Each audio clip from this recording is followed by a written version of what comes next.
A political figure has sparked controversy after appearing visibly uneasy when faced with a direct question about a serious issue affecting the British capital. Conservative politician Susan Hall did not hesitate to firmly call out London Mayor Sadiq Khan for his apparent inaction in the face of growing criminal networks involved in the sexual exploitation of minors. During a recent exchange, Khan offered vague and evasive responses, failing to provide a clear answer and displaying evident discomfort, typical of someone who appears to have been caught off guard. His ambiguous behavior raised serious doubts about his willingness to confront such a sensitive matter. The issue at hand is far from minor. It concerns the number of gangs involved in the systematic grooming and abuse of girls and young women in London. While Khan attempted to shift the discussion towards other concerns, such as youth drug trafficking, Hall made it explicitly clear that she was referring to organized groups engaged in sexual offenses, similar to those already identified in other parts of the UK. Despite repeated questioning, the mayor refused to provide figures or directly acknowledge the presence of such networks in his city. Susan Hall was unequivocal. She used no euphemisms and left no room for misinterpretation. Her criticism was direct. It is unacceptable for the head of the city to rely on others to inform him about crimes taking place right in front of him. In her view, it is unthinkable that the mayor could be unaware of such horrific acts unfolding in the heart of the capital. These criminal groups no longer operate in the shadows.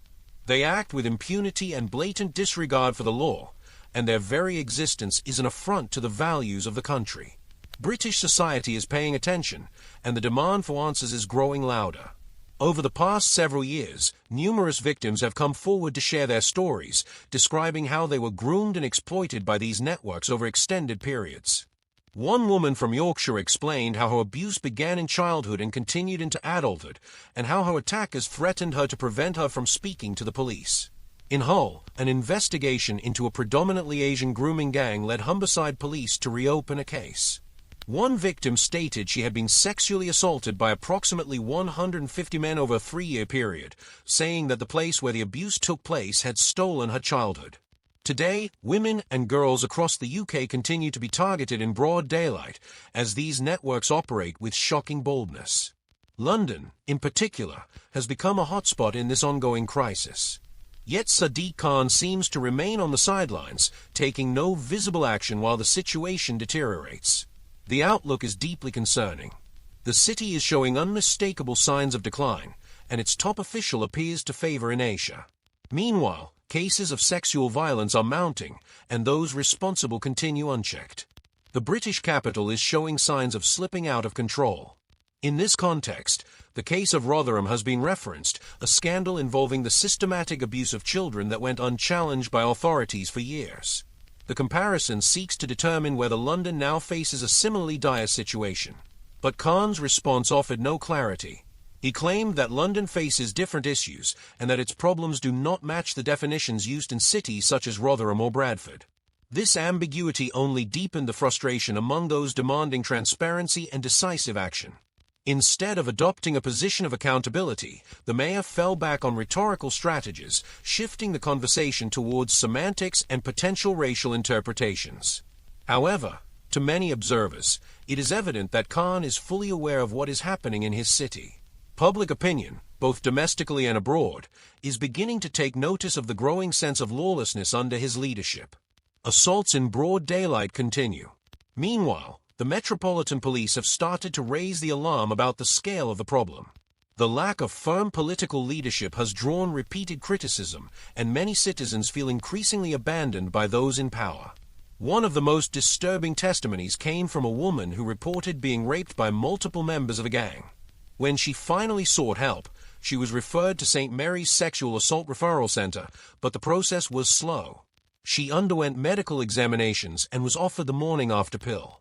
However, due to the trauma, she didn't feel ready to take it immediately.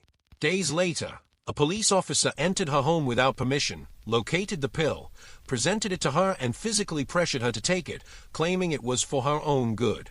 An action that, aside from being ethically indefensible, reflects the institutional dehumanization that many victims still face. Institutional failures of this kind are not new. Similar patterns were exposed in the Rochdale scandal, where police not only failed to protect victims, but actively dismissed them as troublesome teenagers rather than recognizing them as vulnerable children. Many never had the chance to seek justice. In the end, sustained public pressure forced the chief constable at the time to issue a half-hearted public apology, widely seen as lacking sincerity or true responsibility. His resignation was viewed as both a personal and institutional humiliation. The final report on that case left no room for doubt. Failures were widespread, warnings were ignored, and critical chances to act were repeatedly missed. The document was blunt, shocking, and unequivocal. What occurred was the direct result of systemic neglect by the very bodies tasked with protecting the vulnerable. Now, years later, the same cycle appears to be repeating itself. Under Sadiq Khan's leadership, his administration seems to be following the same path, deflecting, denying, and prioritizing political narratives over public safety. Despite efforts to defend his record by citing programs like the Lighthouse, support hubs for abuse survivors, and new policing operations, serious questions remain about the real scale of the problem.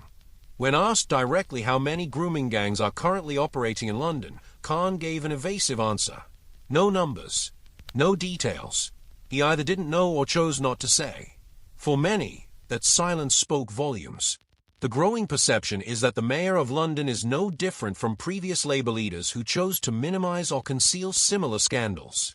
Political elites remain disconnected from the everyday concerns of ordinary people, convinced of their own untouchability. But the reality is changing. The public is waking up.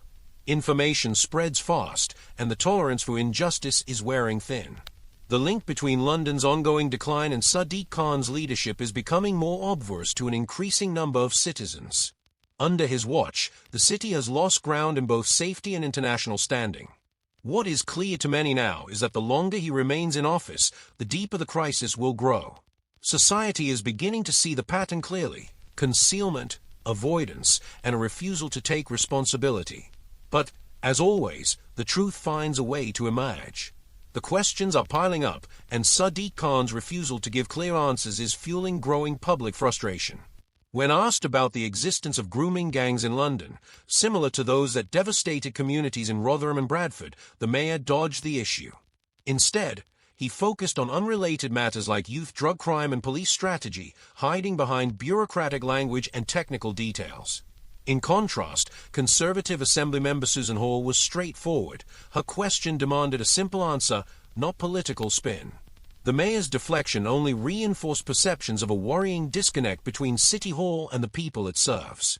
Commentators and citizens alike argue that Khan's lack of empathy and decisive action reflect a wider failure of leadership at a time when London's safety is in crisis. He has publicly admitted that crime is out of control, and even confessed that he wouldn't feel safe living in the city if he weren't mayor. That admission is especially alarming when one considers his full-time security detail, armored vehicle, and round-the-clock protection. Meanwhile, ordinary Londoners navigate streets increasingly plagued by violence. For many, the city has been left to criminals who act without fear, while those in charge look the other way. Although the mayor has pointed to various support programs and community initiatives, public confidence remains low. These measures are widely viewed as too little, too late. The disconnect between political leaders and the general public continues to grow. But society is no longer silent. Public pressure is rising. Voices are multiplying. The demand for truth, justice, and accountability is impossible to ignore. Let us know your thoughts in the comments, and don't forget to like this video and subscribe to the channel to stay updated on the latest UK news. We'll see you in the next report.